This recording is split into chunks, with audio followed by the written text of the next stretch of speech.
Ons het verlede keer gehoor dat Jesus gebore is om op die kruis te sterf in ons plek. En dit het hom ons perfekte saligmaker gemaak. Want net Jesus kon in ons plek sterf, niemand anders te kan nie.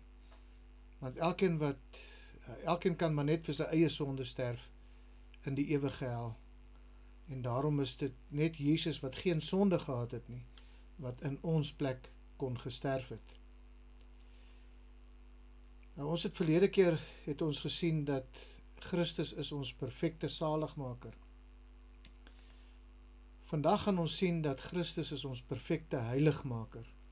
En julle kan die Bybel oopmaak daar by Hebreërs hoofstuk 2, vers 11 tot vers 13. Dit is daardie paar versies wat ons vandag gaan bestudeer en sien dat die Hebreërs skrywer skryf ons wat die Heilige Gees is wat hierdie skrywer dan gebruik het om dan vir ons neer te skryf en te wys hoe dat Christus is ons perfekte heiligmaker. Nou, hoewel ons nou 'n breuk gemaak het tussen die wat ons verlede keer gesien het as Christus ons perfekte saligmaker en dan wat ons vandag sien, Christus is ons perfekte heiligmaker, moet ons verstaan dat die Hebreërs skrywer nie 'n breuk gemaak het nie. Want daar is nie 'n breuk nie. Wanneer Jesus ons verlos van ons sonde, dan maak hy ons ook oombliklik perfek heilig. Nou, ons het verlede keer gesien, Jesus is ons perfekte saligmaker. So vandag sien ons, Jesus is ons perfekte heiligmaker. Ons lees byvoorbeeld in ons teks, en as hulle die Bybel al oop het vir ons daar, in Hebreërs hoofstuk 2, lees ons daar in vers 11 tot 13, want hy wat heilig maak, sowel as hulle wat geheilig word, is almal uiteen. So kyk mooi wat sê daar die versie, hy wat heilig maak, dit is Christus, sowel as hulle wat geheilig word, dit is ons Christene, is almal uiteen. Om hierdie rede skaam hy hom nie om hulle broeders te noem nie. Wanneer hy sê, ek sal u naam aan my broeders verkondig, in die midde van die gemeente sal ek u prys, en verder, ek sal my vertroue op hom stel, en verder, hier is ek en die kinders wat God my gegee het. So wat is dit wat die Hebreërs skrywer vir ons leer in hierdie paar versies? Jy sien, saam met die feit dat Jesus ons plaansvervanger en bewerker van ons geregtigheid geword het, met ander woorde, ons saligmaker geword het, het hy ook terselfdertyd ons heiligmaker geword. Hy is die een wat ons heilig maak. Maar hier is 'n probleem nou, want elke ware kind van God weet in sy binneste.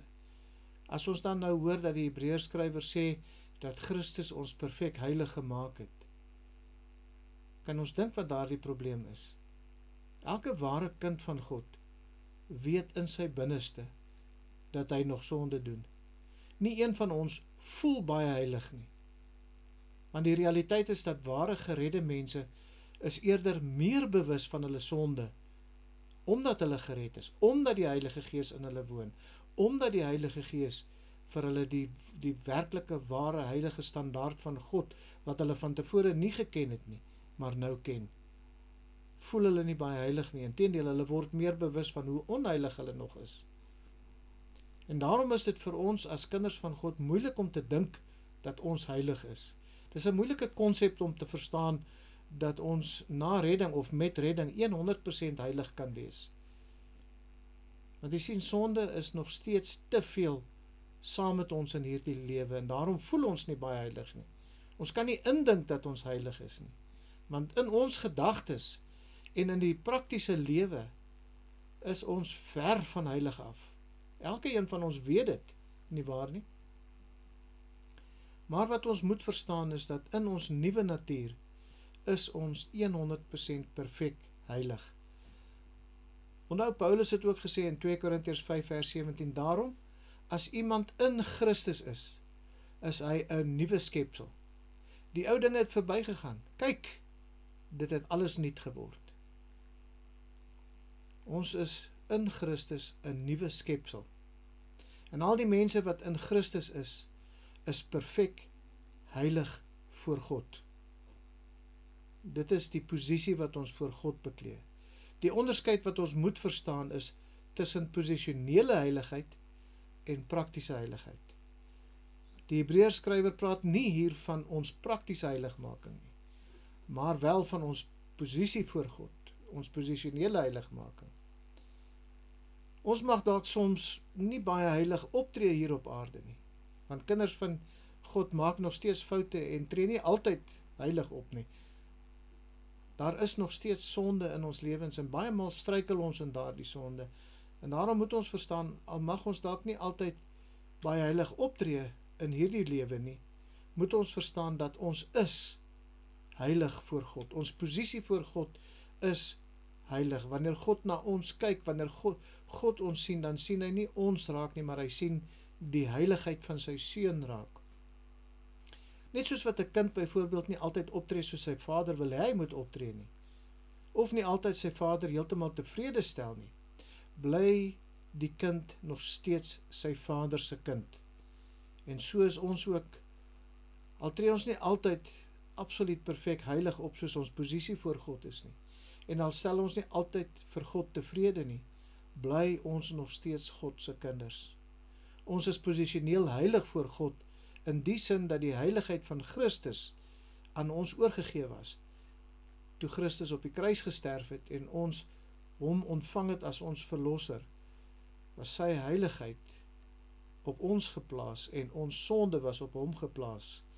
Die Hebreërskrywer sê in Hebreërs 10 vers 10, deur hierdie wil is ons geheilig deur die offer van die liggaam van Christus net eenmaal. Die oomblik wat ons in Christus gered word, is ons deur sy offer die mense wat geheilig is. Ons kan nooit weer in 'n posisie voor God staan waar ons weer skuldig sal wees nie. Want Paulus het ook in Romeine 8 vers 1 gesê, daar is dan nou geen veroordeling vir die wat in Christus is nie. Met ander woorde, ons kan nooit weer skuldig word en ons saligheid verloor nie. Want die oomblik toe ons perfekte saligmaker ons salig gemaak het, het hy ons ook perfek 100% heilig verklaar en gemaak in ons posisie voor God. Die Hebreërskrywer sê verder in hoofstuk 10 vers 14, want deur een offer het hy vir altyd volmaak die wat geheilig word. En kyk mooi wat sê hierdie versie, vir altyd, altyd is altyd en daar is nie 'n einde aan altyd nie, volmaak is die woordjie om geestelik volwasse, teleios te maak, die wat geheilig word. Met ander woorde, deur die offer van Christus het hy vir ewig die mense wat in hom glo, wat vir wie hy hulle perfekte saligmaker is, het hy volmaak, posisioneel heilig gemaak, maar hulle word nog geheilig. Ons is daarom nou rein in posisie voor God, soos wat Jesus rein voor God is. En daarom word ons regmatig broeders van Christus genoem, want ons deel nou in sy geregtigheid. En dit is die wonderlike goedheid van God se genade. Dit is wat ons moet verstaan. Hoewel hierdie tekste wat ons bestudeer baie tegnies kan wees, is dit so 'n baie wonderlike waarheid. En om te besef hierdie goedheid van wat God se genade in ons. Terug by wat Paulus sê in 2 Korintiërs 5 vers 21, want hy het hom wat geen sonde geken het nie, sonde vir ons gemaak. Hoekom? Sodat ons kan word geregtigheid van God in hom. So jy sien, die heiligmaker en die wat heilig gemaak word, het nou een Vader. En daarom is die heiligmaker nie skaam om hulle sy broeders te noem nie. Want die heiligmaker en die wat heilig gemaak word, is albei in die Vader.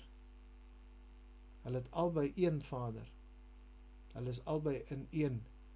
En daarom skaam hy hom nie om hulle sy broeders te noem nie. En wat 'n wonderlike, nederigmakende gedagte is dit nie, dat Jesus nie skaam is om ons sy broeders te noem nie. Hy het die sonde oorwin deur die dood.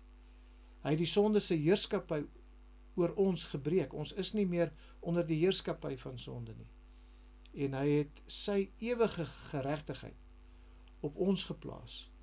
En daarom is ons nou, soos wat Paulus sê in Romeine 8 vers 17, mede-erfgename van Christus. Die rede daarvoor is, want sy heiligheid is nou ons heiligheid. Dit is die enigste manier waarop 'n persoon 'n broeder van Christus kan word. Wanneer Christus sy heiligheid op ons plaas, en dan daarom ook 'n kind van God kan wees. Ons word nie in die familie van God ingebore van kleintyd af as gevolg van 'n babadoop nie. Maar ons word alleenlik deel van God se familie deur wedergeboorte. Wedergeboorte wanneer ons in God se familie in weergebore word.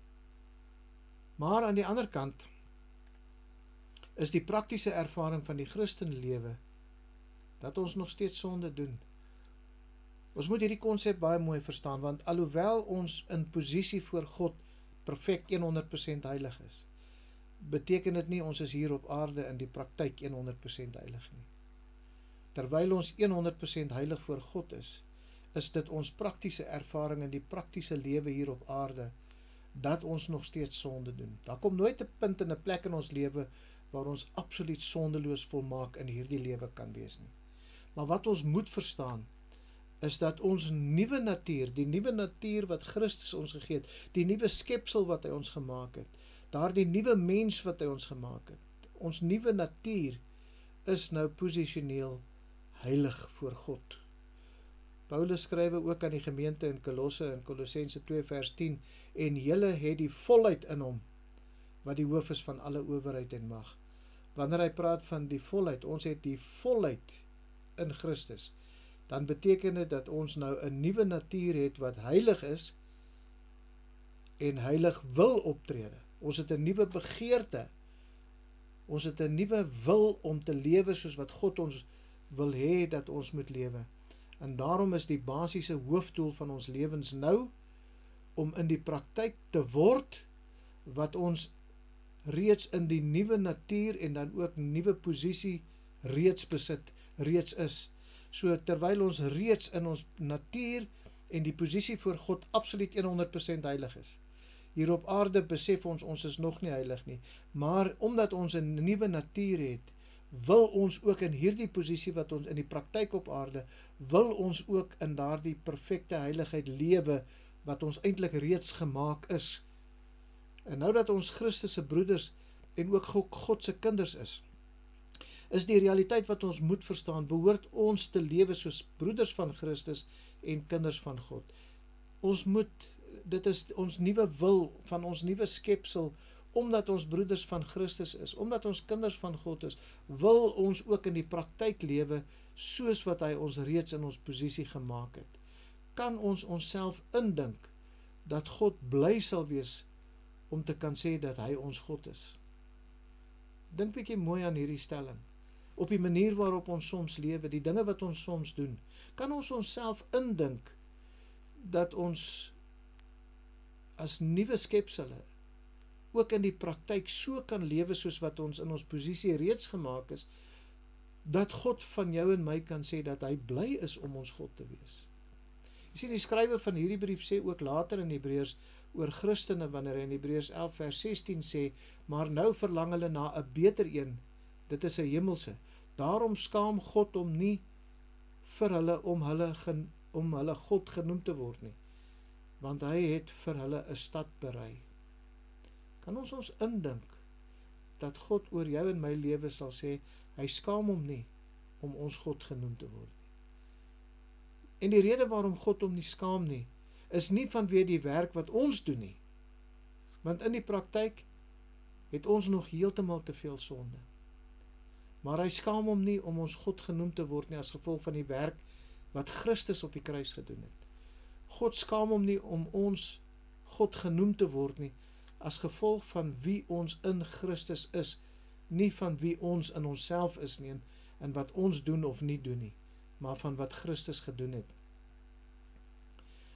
En wanneer ons agterkom dat God hom nie skaam om ons God genoem te word nie, en Jesus skaam homself nie om ons sy broers te noem nie, behoort dit ons harte te laat fladder, soos 'n graad 8 seun wat vir die eerste keer 'n meisie se hand vashou. En nou, dit behoort ons net soveel meer bewus te maak, dat dit slegs in Christus se geregtigheid is, wat ons staan, en nie in ons eie nie. Dis 'n baie belangrike aspek hierdie. Ons moet net soveel meer bewus word, dat dit slegs in Christus se geregtigheid is, wat ons kan staan. Nie in ons eie nie. Want ons eie geregtigheid is op sy beste, net soos wat Jesaja gesê het, Jesaja 64 vers 6, soos 'n besoedelde kleed. Tog is dit so vreemd en hartseer, dat hoewel God hom nie skaam om ons sy eie te noem nie, is ons so baie keer skaam om hom ons God te noem. Hoeveel keer kan ons eerlik saam met Paulus sê, soos wat hy sê in Romeine 1 vers 16, want ek skaam my nie oor die evangelie van Christus nie. Hoeveel keer wanneer ons weet ons moet met iemand praat oor sy siel, dan is ons te skaam om dit te doen. Weet julle wat? Jesus het nie een keer sy mense broers genoem, voordat hy gesterf het op die kruis nie. Voor die kruis het hy hulle sy disippels genoem, hy het hulle sy vriende genoem, hy het hulle self sy skape genoem, maar nooit sy broers nie. Hoekom nie? Hoekom dink julle is dit so? Want hulle kon nie waarlik sy broers wees, tot eers na die kruis nie. Dis eers na die kruis wat hulle werklik sy broers geword het. Want eers nadat hulle sonde voorbetaal was, en Christus se geregtigheid op hulle geplaas was, was hulle werklik sy broers gewees. Eers toe hulle sy geestelike broers geword het, nadat hy vir hulle gesterf het. Dis eers toe hulle sy werklike geestelike broeders geword het. Net nadat Jesus uit die dood uit opgestaan het, het Jesus vir Maria gesê in Matteus 28 vers 10, gaan heen en vertel my broeders. En die interessante ding is dat hier het Christus vir die eerste keer die disippels sy broeders genoem. Die heel eerste keer hier in hierdie vers het Christus sy disippels sy broeders genoem. Jesus is ons broeder, hy is ons broer, as gevolg van ons gemeenskaplike geregtigheid en ons gemeenskaplike vertroue in God. Iets wat hy voorbetaal het op die kruis. Hebreërs 2 vers 13 sê, ek sal my vertroue op hom stel, en verder, hier is ek en die kinders wat God my gegee het. So Jesus het gehoorsaamheid aan die Vader geleer, deur sy stryd hier op aarde, soos wat die Hebreërs skrywer sê in hoofstuk 5 vers 8. Maar hierdie teks sê dat die broeders dieselfde sal doen. So as die Hebreërs skrywer in hoofstuk 5 vers 8 sê dat Christus het vertroue en gehoorsaamheid aan God geleer, en hier sê hy in vers 13 van hoofstuk 2, ek sal my vertroue op hom stel, en verder, hier is ek, en die kinders wat God my gegee het. As hy dit sê, dan sê hy, dat ons sal dieselfde doen as wat hy gedoen het. En ons moet vandag verstaan, dat ons ook geroep word om in geloof en in vertroue in God te wandel, soos wat Christus gewandel het. Om onsself aan God te onderwerp en om in totale algehele afhanklikheid van hom te moet lewe. Ons word geroep om in die weg te bewandel wat Christus bewandel het, want dit is presies wat Jesus gedoen het, soos wat hy sê in Johannes 5 vers 19, die seun kan niks uit homself doen, tensy die Vader dit sien doen nie, want alles wat hy doen, doen die seun ook net so. Daarom moet ons verstaan dat broederskap met Jesus behels, dat ons sy geregtigheid besit, en dat ons in vertroue op God sal lewe, presies soos wat hy gedoen het. En net hier is daar 'n geweldige probleem wat ons eers moet aanspreek, 'n probleem wat ons eers uit die weg moet ruim, voordat ons kan voortgaan om Jesus as ons perfekte Satan-oorwinnaar te leer ken, wat ons volgende keer na sal kyk. En dit is dat elke kind van God weet in hulle harte dat hulle nog steeds sonde doen. Hulle weet, daar is dinge wat verkeerd is in hulle lewe. En dit is asof hulle na bekering net meer bewus is van hulle sonde. Dit is asof hulle na redding eintlik eers meer begin twyfel of hulle ooit gered is, wanneer hulle agterkom hoeveel sonde daar in werklikheid in hulle lewe is. En wat nou gebeur is, nou wil hulle iets doen om gehoorsaam aan God te wees. Dis daardie natuurlike drang wat nou kom, hulle ken God, hulle ken God se heiligheid, hulle sien hulle eie onheiligheid, en nou is dit so asof daar hierdie natuurlike, hierdie spontane ding wat in hulle gebeur, wat hulle net iets wil doen om gehoorsaam aan God te wees. En wat nou gebeur is, hulle val of terug na wettisisme, om wette te onderhou, om in hulle gewete beter te voel, minder skuldig te voel, of hulle verwerp die wet in geheel. So dis een van twee dinge wat hulle kan doen. Of hulle val terug na wettisisme, of hulle verwerp die wet heeltemal. Hulle word anomies. En dit is baie gevaarlik. Beide van hierdie aspekte is baie gevaarlik, want kinders van God besef dat hulle deur God se genade gered is. Maar wat hulle nou probeer doen, is dat nou probeer hulle om God tevrede te hou deur wette te wil onderhou. Hulle maak vir hulle self wette op, wat hulle dan kan onderhou, want hulle wil probeer om God op hierdie manier tevrede te hou. En dit is 'n uiterlike gehoorsaamheid, wat eintlik niks anderste is as maar net 'n pligbesef nie. En dit kom nie uit 'n hart wat oorgegee is aan God nie. Dit kom suiwer maar net vanuit 'n pligbesef, 'n plig wat ons vir onsself opmaak om te dink dat Christus het soveel gedoen om ons te red, en daarom het ek dan nou hierdie plig dat ek nou moet lewe soos wat God wil hê ek moet lewe, en daarom maak ek al hierdie wette. Ek kom onder hierdie wettiese oortuiging van al hierdie wette, nie noodwendig selfs net Bybelse wette nie, maar ons maak vir ons wette op. Ek moet elke dag die Bybel vir 2 ure lank lees. Ek moet elke dag 'n halfuur lank bid, of wat ook al die dinge. Dit is goeie dinge in wese, maar om 'n wet te maak vanuit pligsbesef, kom nie uit 'n hart wat dit wil doen, omdat my hart oorgegee is aan die Here nie. Soos byvoorbeeld in die geval van die gemeente in Galasië. Hulle het met die gees begin, en toe wou hulle met die vlees voortgaan, soos wat Paulus hulle van beskuldig. En dit is baie interessant om op te merk dat Paulus elke ander gemeente aan wie hy geskryf het, gegroet het met die woorde soos byvoorbeeld aan die Korintiërs in 1 Korintiërs 1 vers 2, aan die gemeente van God wat in Korinte is, aan die geheiligdes in Christus Jesus, die geroepe heiliges. En ons weet die Korintiese gemeente is die mees vleeslike gemeente gewees, soos selfs die mees vleeslike gemeente noem hy geheiligdes.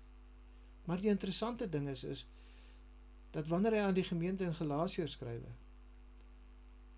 noem hy hulle nie geheiligdes nie. Hoekom nie? Hoekom dink julle is dit so? Omdat hulle die wet wou onderhou om heilig te wees, en daar is nie 'n mens op hierdie aarde wat nog ooit gelewe het, wat dit kon doen nie. Alleenlik die Godmens Jesus Christus is die enigste wat dit kon gedoen het. So die enigste manier om daardie heiligheid te verkry, die enigste manier om die heiligheid wat God vereis om in sy teenwoordigheid te kan kom te verkry, is om in Christus Jesus te wees. Dis die enigste manier. Daar is nie 'n manier waarop ons kan wette onderhou om heilig genoeg te wees om in die teenwoordigheid van God te kan wees nie.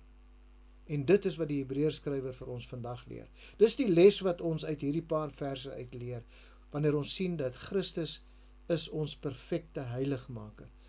En wat ons moet sien is dat Jesus Christus as ons perfekte heiligmaker is, wat sy geregtigheid aan ons oorgedra het, onverdienstelik. Ons kon en ons kan dit in der ewigheid nooit verdien nie, maar Christus, ons heiligmaker, het sy geregtigheid, sy perfekte heiligheid, het dit aan ons oorgedra. Daarom is ons posisioneel voor God 100% heilig. Dit is die posisionele heilige geregtigheid wat ons voor God het op hierdie oomblik. Maar dan kom die vraag in ons harte op, as ons dan nou perfek heilig voor God is, hoekom doen ons dan nog elke dag sonde? Hoekom lewe ons nog in sonde?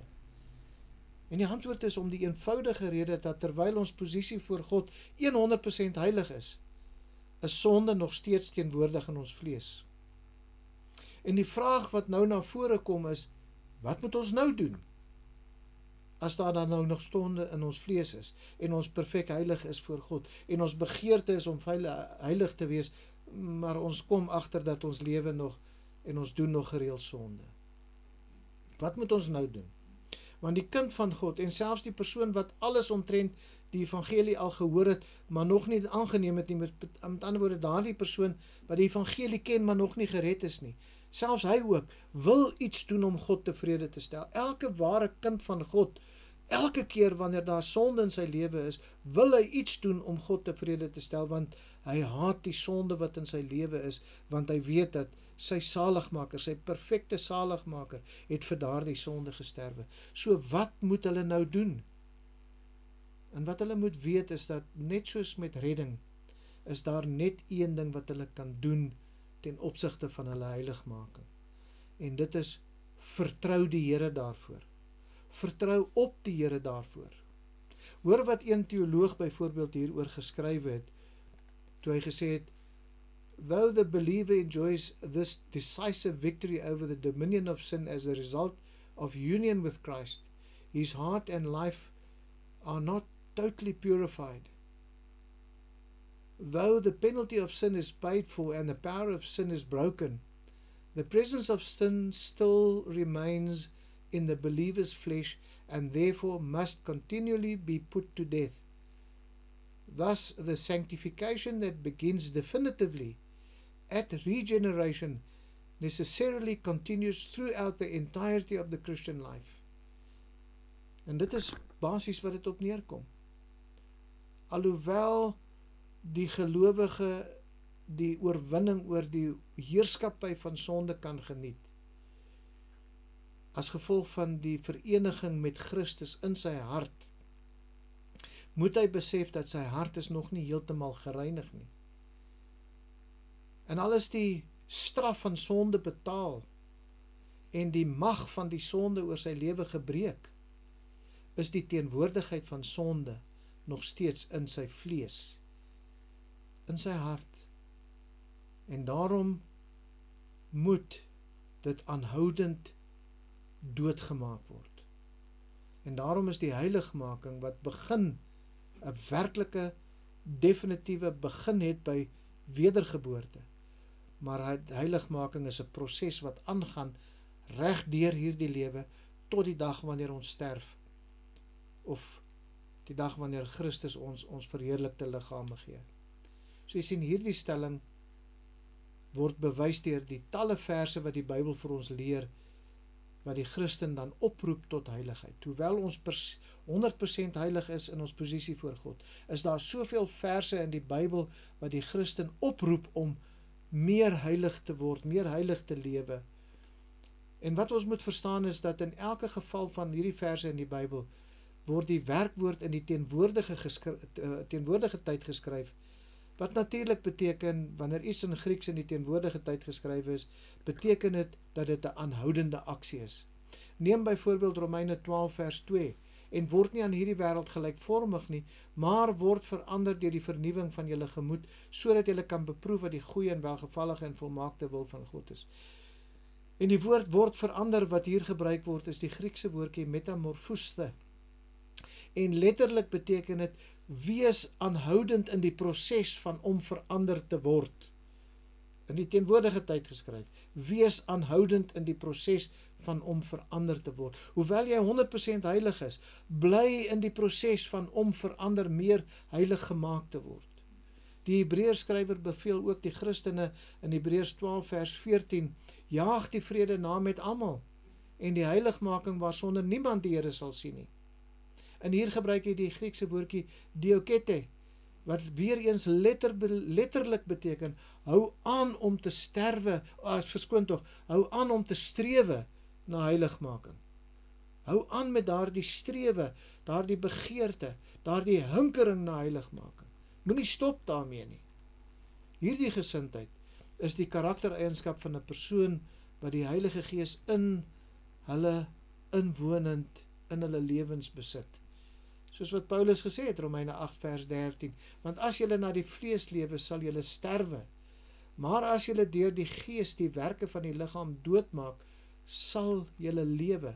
Vergelyk dit nou byvoorbeeld met vers 9, wat hy net 'n paar verse voor dit gesê het, toe hy gesê het, julle is egter nie in die vlees nie, maar in die Gees, as naamlik die Gees van God in julle woon. Maar as iemand die Gees van Christus nie het nie, die behoort nie aan hom nie. Dan is daar ook sommige verse wat vir ons duidelik bevestig dat die kind van God progressief moet groei in heiligmaking. Hoewel Jesus ons perfekte heiligmaker is, moet ons toeneem in heiligheid. Ons bly nie passief nie. Ons sit nie terug en wag dat die Here ons moet heilig maak nie. Ons moet aktief betrokke wees. Ons moet aanhou toeneem. Dit is 'n groeiproses, ons staan nie stil nie. Paulus maak melding van sy eie heiligmaking wat nog nie voleindig was nie. In Filippense 3 vers 12 tot 14 toe hy gesê het, nie dat ek dit al verkry het of al volmaak is nie, maar ek jaag daarna, of ek dit ook kan gryp, omdat ek ook deur Christus Jesus gegryp is.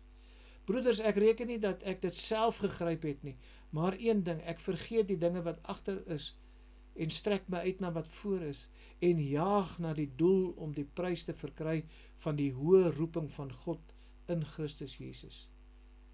Jy sien, hoewel die ou mens saam met Christus gesterf het, is dit tog ook die waarheid, dat die nuwe mens aanhoudend vernuwe word in kennis van die beeld van sy skepper. Want onthou, Paulus het ook geskrywe aan die gemeente in Kolossense 3 vers 9 tot 10, toe hy gesê het, lieg nie vir mekaar nie, omdat julle die ouwe mens met sy werke afgelê het, en julle met die nuwe mens beklee het, verlede tyd, wat vernuwe word tot kennis na die beeld van sy skepper. En weer hier is die Griekse woord anakainou, wat beteken weer eens letterlik wat dit beteken, 'n aanhoudende vernuwing wat plaasvind. Is nie 'n eenmalige vernuwing en nou sê jy niet en jy gaan aan nie, maar hoewel jy 100% Christus se heiligheid gekry het in jou posisie voor God, is daar 'n aanhoudende vernuwing wat in jou lewe plaasvind tot kennis van die beeld van sy skepper. Paulus bid ook dat gelowiges se liefde sal groei. In 1 Tessalonisense 3 vers 12 verskoon toe hy gesê het, en mag die Here julle ryk en oorvloedig maak in liefde vir mekaar en vir almal, soos ons ook teenoor julle is. Kyk mooi, hy sê hier so oorvloedig mag die Here julle oorvloedig maak. En dan gaan hy verder in Filippense 1 vers 9 as hy sê dat julle meer oorvloedig moet wees, en dit bid ek dat julle liefde nog meer en meer oorvloedig mag word in kennis en alle ervaring. Petrus beveel gelowiges om op te groei in ons redding in 1 Petrus 2 vers 2 en om te groei in die genade en kennis van ons Here Jesus Christus in 2 Petrus 3 vers 18. So hier kan ons weer eens sien, die konsep van groei dui op 'n aanhoudende proses. 'n Mens is nie gebore en jy is volmaak groot nie. Jy is gebore en jy groei as baba tot 'n groot mens. Dis 'n groeiproses. En seker die duidelikste vers om die aanhoudende proses van heiligmaking te bewys, is Paulus se woorde in 2 Korintiërs 3 vers 18. En terwyl ons almal met onbedekte gesig soos 'n spieël die heerlikheid van die Here aanskou, word ons van gedaante verander na dieselfde beeld van heerlikheid tot heerlikheid as deur die Here wat die Gees is. En hier gebruik hy die woordjie metamorphometha. En weer eens beteken dit letterlik 'n aanhoudende verandering. Dis nie 'n eenmalige verandering nie. Dis 'n aanhoudende verandering wat met die mens, met die kind van God gebeur. Gelowiges word nie in 'n oomblik verander in die beeld van Christus nie, maar eerder ervaar hulle 'n progressiewe verandering na die beeld van Christus deur middel van 'n aanhoudende groei. Dis 'n proses van groei. En so is dit die werk van die Heilige Gees in die gelowige wat ons sal beweeg om in ons heiligmaking te groei. Meer en meer heilig te word in die praktyk, sodat ons kan groei om te wees wat ons reeds in ons posisie voor God is. En dit vind plaas reg deur ons Christenlewe hier op aarde. Tot die dag wanneer ons sterf, of tot die dag wanneer ons 'n verheerlikte liggaam gaan kry. Maar die hartseer is dat ons die werk van die Heilige Gees kan vertraag en selfs verhinder in ons lewens. En ons doen dit op een van twee maniere. Daar is natuurlik baie dinge wat ons doen, wat Paulus in Efesiërs hoofstuk 4 daarvan vers 24 af en 25 aan sê, gee 'n hele lys van hulle. Maar daar is hoofsaaklik twee maniere wat ons die Heilige Gees se werk kan vertraag of verhinder in ons lewens. Die eerste een is deur wette te wil onderhou. Soos wat ons net nou gesê het, deur wetties te word.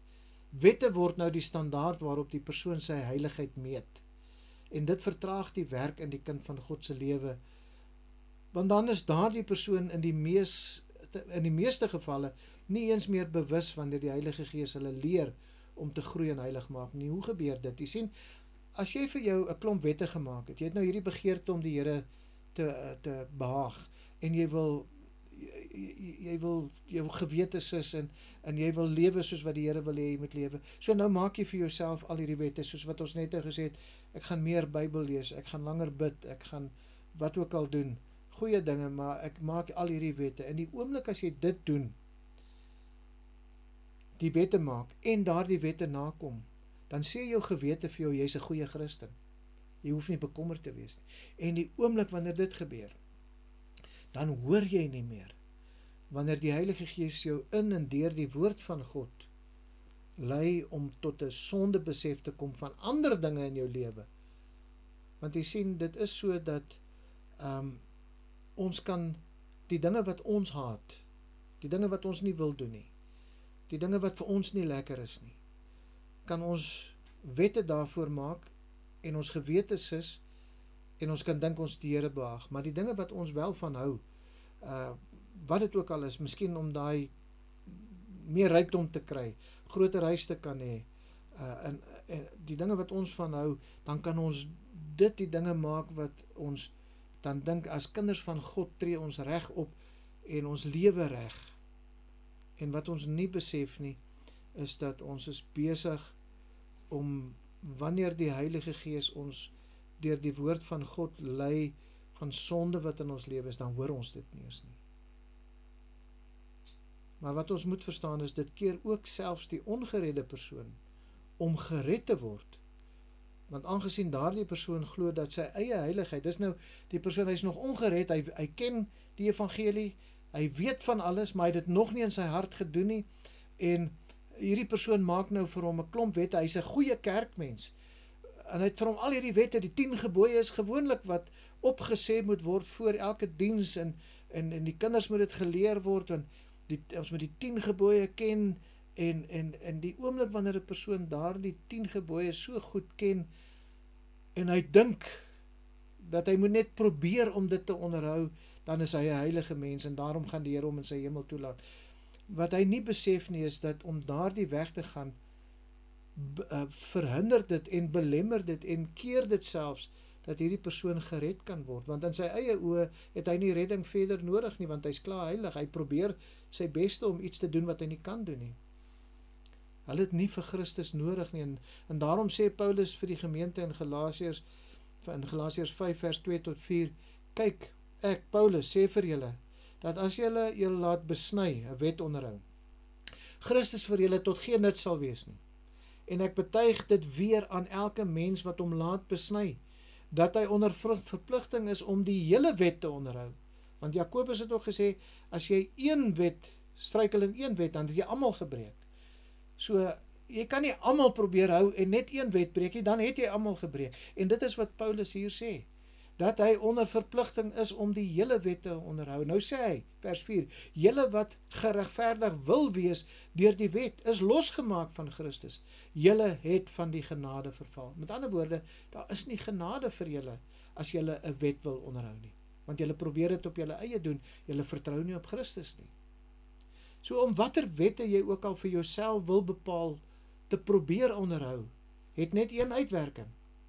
Wanneer die Heilige Gees jou van die werklike wet van God, wat jy besig is om te verbreek, wil oortuig, dan hoor jy nie sy stem nie. Want jy dink dat jy alreeds wette wat jy vir jouself gemaak het onderhou, jou gewete is stil, jou gewete is nie sensitief nie, en dit vertraag of belemmer selfs die werk wat die Heilige Gees in jou doen, en jy kan nie, nommer 1, gered word nie, of nommer 2, groei in heiligmaking nie, as jy alreeds gered is nie. Maar die tweede rede waarom mense nie groei in heiligmaking nie, is net so ernstig. Onthou, die eerste ene was om vir jouself wette te maak. Maar die tweede een is net so ernstig. En dit is om hierdie selfde rede wat sommige mense ook nooit werklik tot bekering kan kom nie. En dit is nommer 2 deur op te gee, om te probeer om heilig te lewe. Met ander woorde, hulle kom net op die punt om te sê, ag, dit help nie om heilig te probeer lewe. Daar's te veel aanslae, te veel versoeking en verleiding in hierdie lewe my. Ek is maar net te swak, ek kan dit nie doen nie, so ek gaan dit nie eens probeer doen nie. Om op 'n punt te kom van moedeloosheid, om net te sê, ek gaan nie eens dit probeer doen nie. En die gedagte hier is eerstens, dat die ongeredde persoon dink dat hulle nooit heilig kan lewe nie. As jy dink jy kan nooit heilig wees nie, dan gaan jy moedeloos word. Jy gaan wil opgee nog voor jy begin het. Hulle is van mening dat hulle net eendag wanneer hulle voor Christus sal staan, om vergifnis sal vra en hoop om in die hemel toegelaat te word. Dis daardie persoon wat, hy weet, hy probeer die 10 gebooie, hy ken die 10 gebooie, hy probeer dit onderhou, maar hy, elke een weet in sy hart, hy breek daardie wet van God elke dag.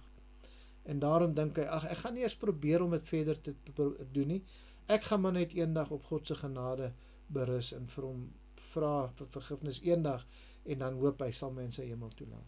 Die kind van God, selfs in hierdie geval, kan ook op 'n valse gemak geplaas word, na aanleiding van die wete dat ons steeds sondig is, maar hulle dink dat Christus ons reeds vergewe het vir al ons sonde, en dan as Christus ons dan van al ons sonde vergewe het, is dit nie nodig dat ons meer daaroor bekommerd hoef te wees nie, want Christus het ons mos vergewe.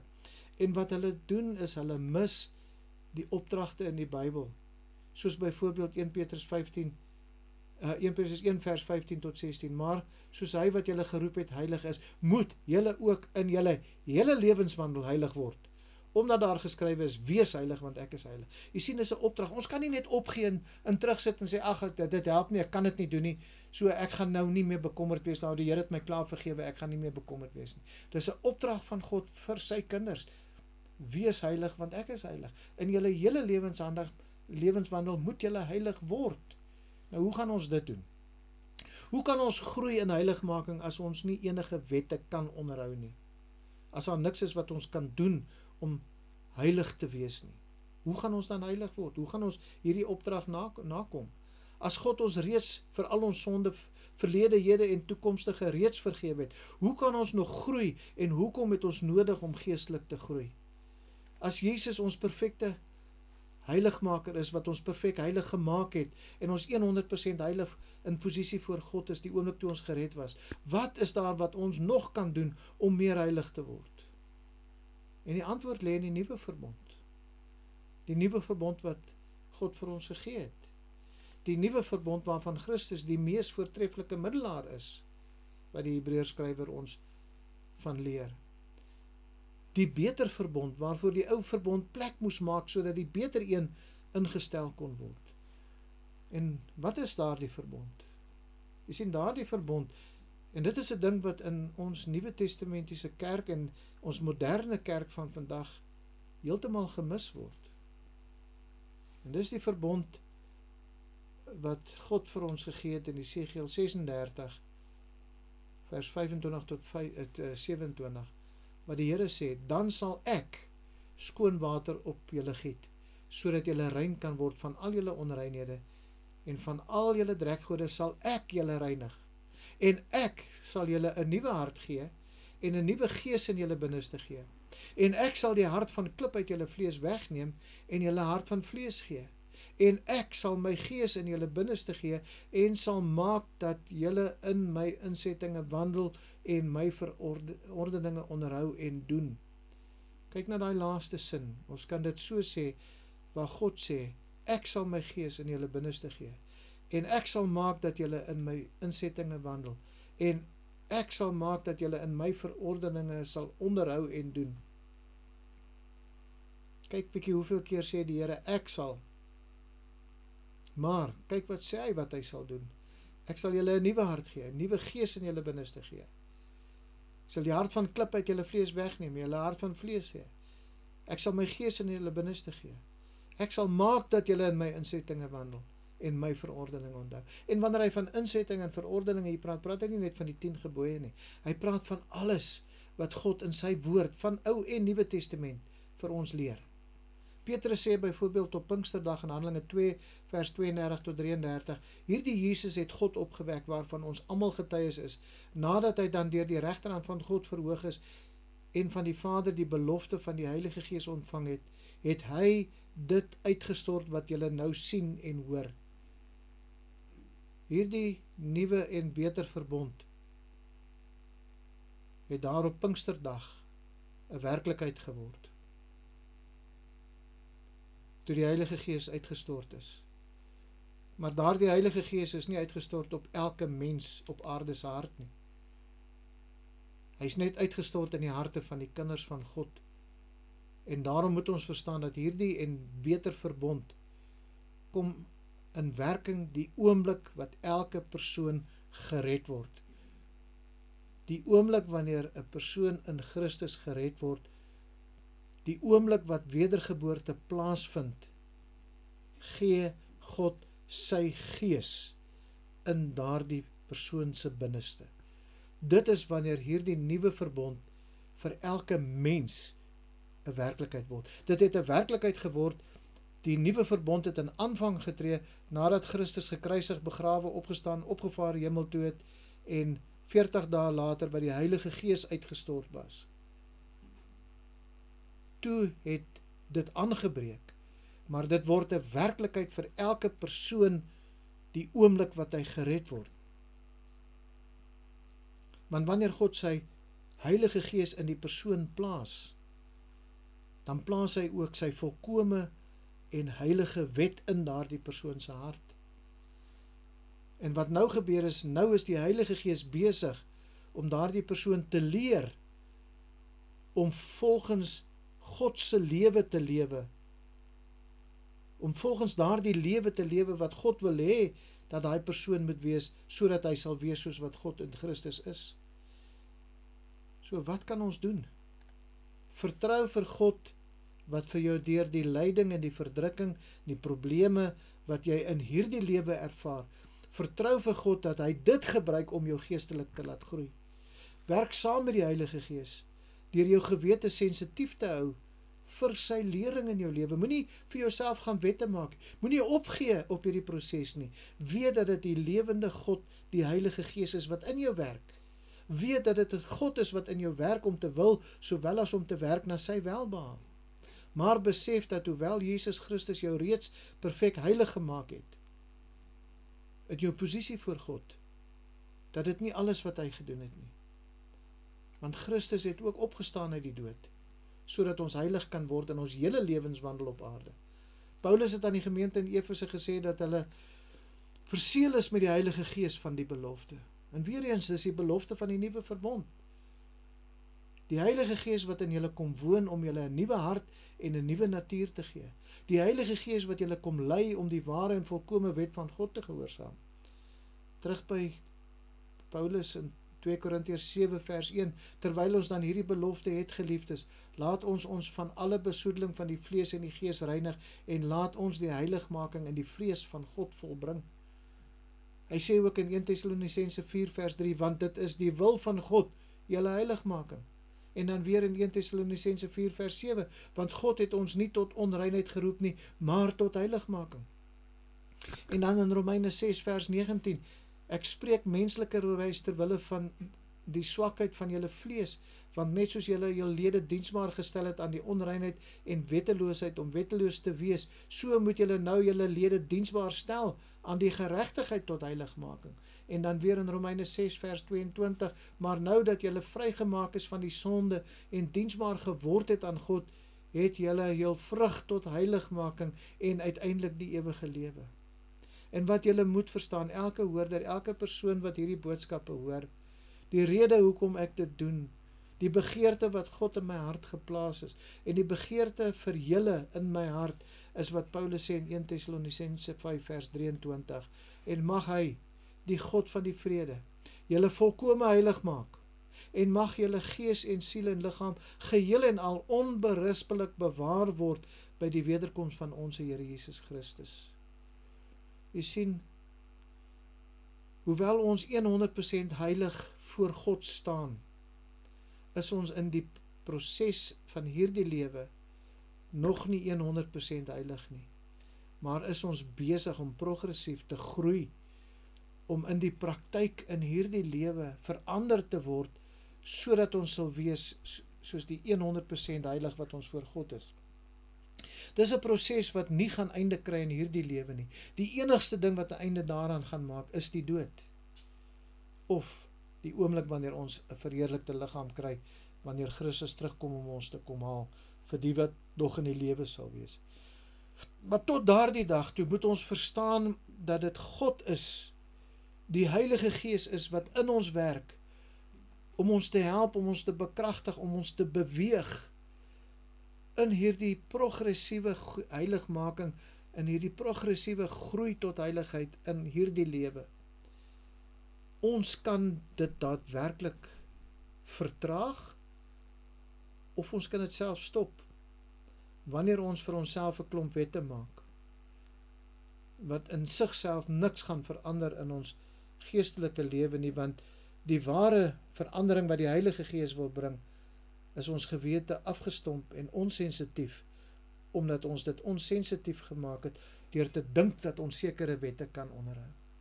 Of nie so nie, dat ons net so moedeloos geword het, die lewe het net so moeilik geword, en alles het net so verskriklik swaar geword, dat ons net langs die pad gaan sit en gesê het, ek kan nie meer nie. Wanneer ons sê, ek kan nie meer nie, dan sê ons wil nie meer nie. En wat ons vandag moet leer is, die Heilige Gees werk in ons, hy gee vir ons die krag. Al wat ons moet doen is vertrou op hom. Maak nie saak hoeveel keer ons struikel nie, want dis die een realiteit wat ons moet verstaan.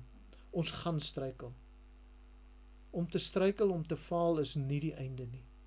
Al wat dit beteken is, dit bevestig vir ons die genade van God en die vergewende, liefdevolle hart van God, dat hy ons vergewe oor en oor vir ons sonde. Moenie opgee nie. Vertrou die Heilige Gees, gee oor aan die Heilige Gees, werk saam met die Heilige Gees, hou jou gewete sensitief vir die sonde in jou lewe, en jy sal sien hoe die Heilige Gees in jou werk, en hoe daardie sonde al minder en minder word. Dit is een van die sekerste bevestiging, dat jy kind van God is, op die manier waarop jy jouself onderwerp aan die Heilige Gees wat in jou werk. Moenie opgee nie, moenie wette begin nakom, probeer nakom, doen, uitdink, want dit gaan jou eerder wegvat van jou heiligmaking. Dit gaan nie jou heiligmaking bevorder nie. Vertrou die Here daarvoor. Bly glo in God daarvoor. Moenie opgee op God nie. Die goeie werk wat hy in jou begin het, sal hy voleindig. Mag die Here vir ons genadig wees. Mag hy, die God van die vrede, julle volkome heilig maak, en mag julle gees en siel en liggaam geheel en al onberispelik bewaar word, wanneer Christus weer kom, om ons te kom haal. Kom ons bid saam. Vader, baie dankie vir u liefde en die genade. Here Jesus Christus, dankie, dat u nie net ons perfekte saligmaker is nie, maar dat u ook ons perfekte heiligmaker is. Dankie Here, dat ons vandag kan besef, dat dit is nie in ons krag, dit is nie in wat ons werk, wat ons heilig word nie, maar dit is in wat u doen. Help ons om net eenvoudig op te gee, en oor te gee aan u. Help ons om die Heilige Gees in ons te vertrou. Help ons om ons gewete sensitief te hou, sodat ons nie ons eie wette, ons eie dinge sal maak nie. Help ons om nooit so moedeloos te word. As ons dink aan wat u gesê het, toe die disippels geleer bid het, Onse Vader wat in die hemel is, lei ons nie in die versoeking nie. Here, dan spreek dit van daardie begeerte, bewaar ons van die bose. Bewaar ons van omstandighede waarin ons gaan struikel in sonde, want ons wil nie teen u sondig nie. Maar Here, help ons om te besef wat Jakobus ook geleer het, ag dit loutere vreugde, wanneer jy in allerhande versoekinge kom, want daardie versoekinge is juist u manier, waarop u ons geestelike groei bewerk. Al wat ons kan doen is om op u te bly vertrou, bly oor te gee aan u. Help ons daarmee ook, Here, want selfs in dit is ons te swak. Ons kan dit nie doen nie. Daarom bid ons, Here, dat u vir ons krag en wysheid sal gee, om saam met u Heilige Gees in ons te werk, in die werk wat u in ons doen, en in ons lewens doen, om ons te laat groei in heiligmaking. Dankie vir u genade, dankie vir u goedheid, Here. Dankie dat ons maar net weer eens kan besef, Here, in alles wat u doen, is u net goed. U bedink nie bose gedagtes oor ons nie, maar net gedagtes van lewe. En ons wil vir u dankie sê. Ons wil u loof en prys en aanbid, Here, vir u goedheid, want ons besef in ons eie is ons niks en ons kan niks nie. Dis alleenlik deur u krag. Daarom bid ons, Here, dat u verheerlik sal word, ook op die manier waarop u ons tot heiligmaking laat groei.